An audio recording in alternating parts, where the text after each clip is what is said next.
another episode of Drive You Podcast. I've got Ken Luna here with me. Ken, how are you? I'm doing great. How you doing, Frankie? Doing well. We're live from NADA 2023. Yep. Real exciting. What do you think about the show so far? Oh, it looks very busy. You know, most of my time is spent in vendor booths with all our partners and prospective partners with all our APIs, with our soft credit pulls and, our new fraud prevention API. And, I feel like a lot of people are talking. Now, do you consider yourself fintech as your specialty, or is it credit tech? Is there a blank tech for the credit world? I never really thought of it that way, but yeah, I'd say fintech would be a good way to put it from an API standpoint. Right? Yeah. Yeah, I mean, very specialized because we only do soft credit pulls, but we make sure they're done in a compliant manner with the FTC. Yeah. And we can spend a second talking about that if you'd like.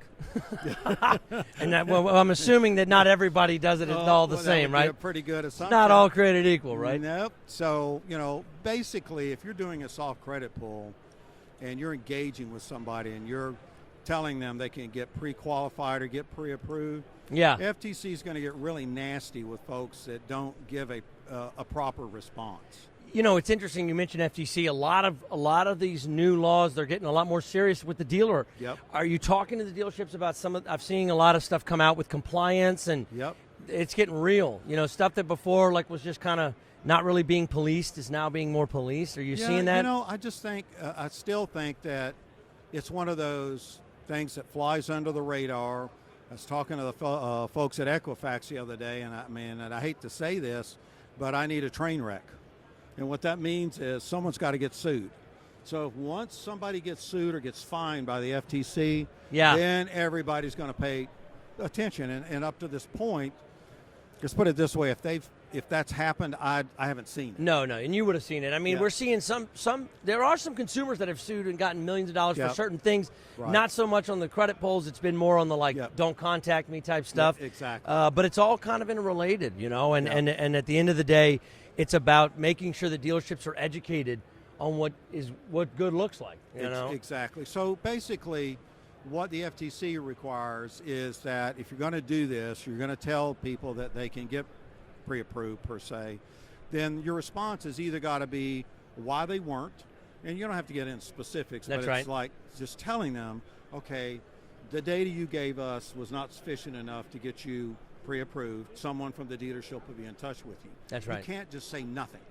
Or if they did pass, you can't just say you've been pre-approved and say and not get into specifics of what that is. Exactly. I mean, and you call that a firm offer of credit, right? That's correct. Yeah. And so if you say you've been pre-qualified and say nothing with it, well, pre-qualified for what? That's right. And I think a lot of historically it's been the banks, the credit cards, people like that send out these pieces.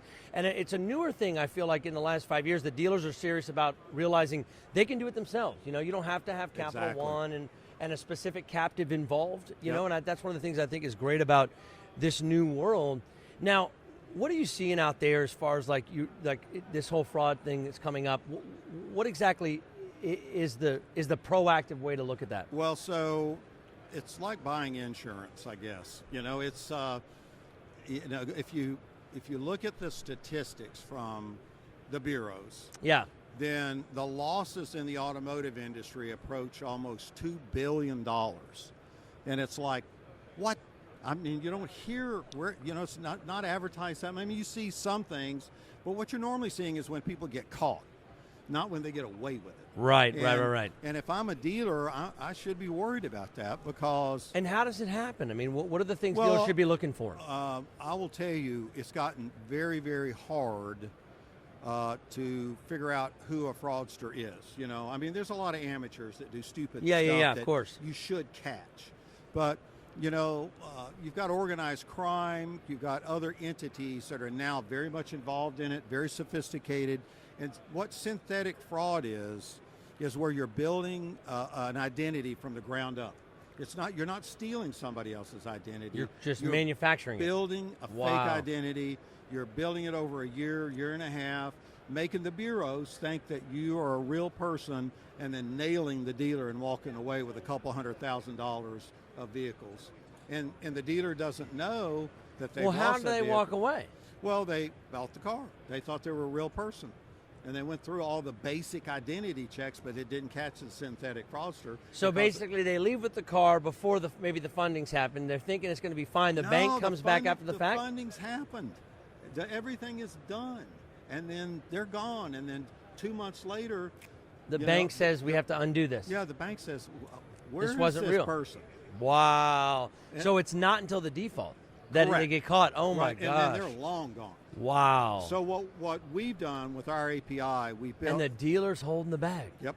Wow. And see, most dealers tell me, they go, well, it's never happened to us. But it's happened to obviously $1 billion.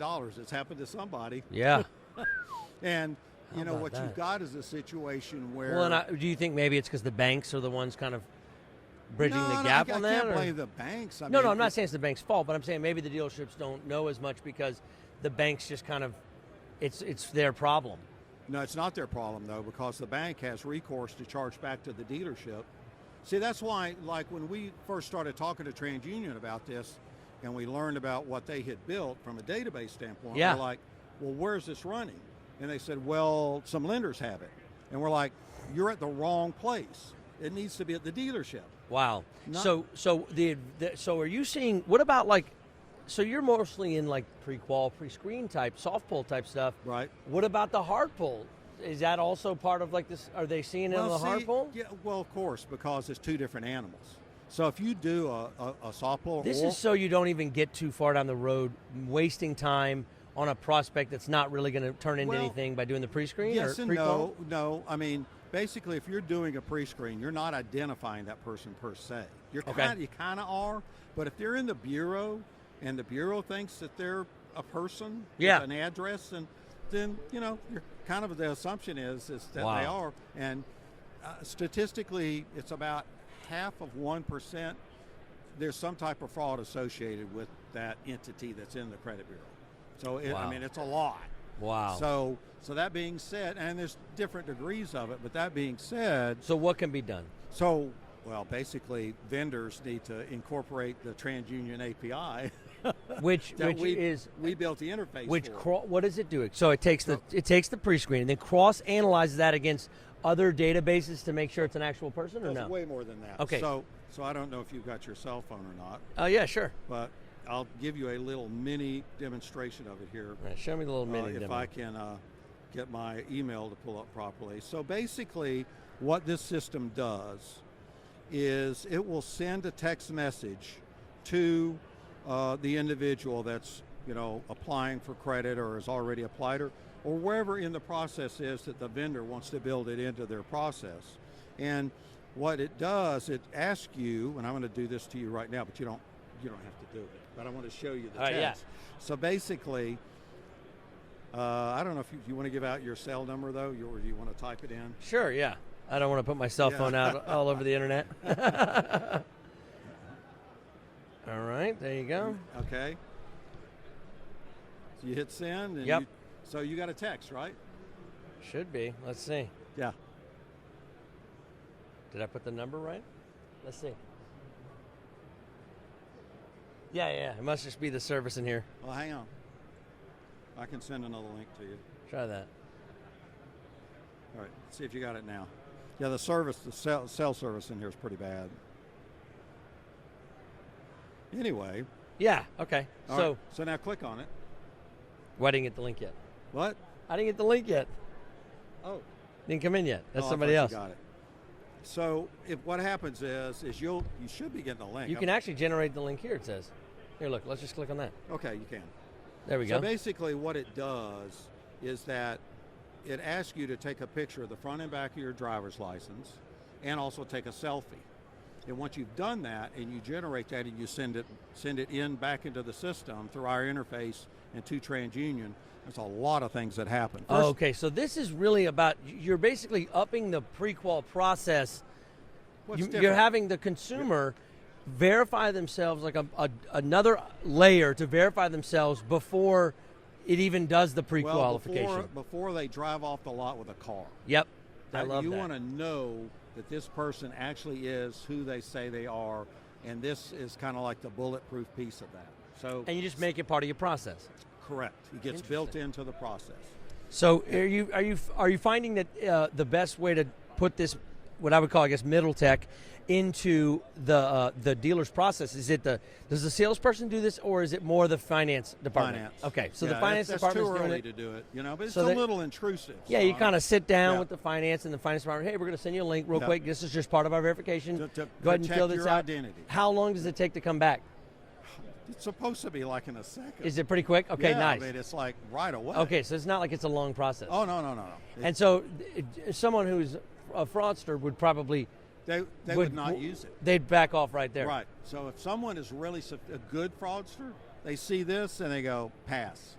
Yeah. I'm not doing this. Yeah, I don't like giving up my identity and make up No, some excuse. Because even though they built that synthetic fraud identity and they've got credit cards under it and they probably got a cell phone under that name, the one thing they didn't do is go to the DMV and get a driver's license because the DMV dives too deep. Yeah, nobody messes with that. So at that point, they look at this and they go, next, I'll go to the next dealership, doesn't have this. Most dealers don't have this anyway. Wow. Well, I tell you what, man, the levels you got to do to protect your business these days as a dealer, it's just incredible. The privacy, it goes both ways. We're all out here trying to protect the consumer's privacy, but it also protects the dealership from risk. And it's already such a difficult time for a dealer with inventory constraints and the OEMs trying to come up with electric initiatives that somehow dealers have to mortgage their house to get into. Exactly. So it's hard enough out there. So this is a wonderful thing. Well, I love that. What is there anything before you go that you're seeing that's kind of like really kind of caught your eye that you didn't expect?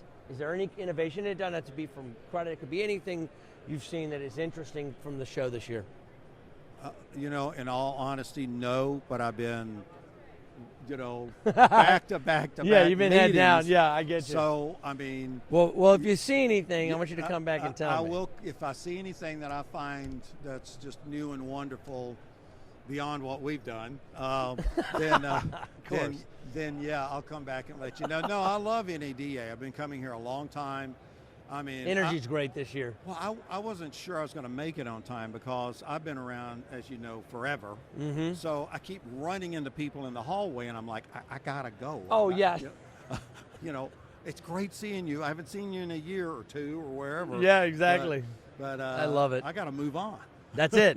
Well, speaking of moving on, thank you Yeah, so much exactly. for being on the show, man. It's always a pleasure. Frankie. Yeah. Well, listen, for those of you out there, tune in next time for The Drive University.